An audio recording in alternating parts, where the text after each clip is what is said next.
Welcome to Kenton Teaches. Enjoy the video. In this video, I will show how to make cream cheese at home. Start by heating milk and cream gently, then add a starter like buttermilk or lemon juice to culture. Let the mixture rest until it thickens, then strain it through cheesecloth to remove whey. Chill and salt to taste, adjusting texture with more straining or a splash of cream for spreadability.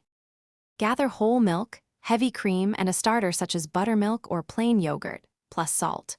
Warm the milk and cream to a gentle temperature, then stir in the starter evenly.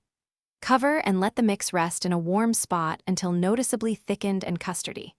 Line a strainer with cheesecloth, pour the curdled mixture in, and allow whey to drain until you reach your desired heat gently and keep consistent temperatures to help the culture work without killing it. After culturing, let the curds drain in the fridge or at room temperature, depending on how tangy and firm you want the cheese. Taste and gently fold in salt or mix-ins once chilled, then store in an airtight container for up to a week to maintain freshness and texture. Thanks for watching. Please subscribe if this video was helpful.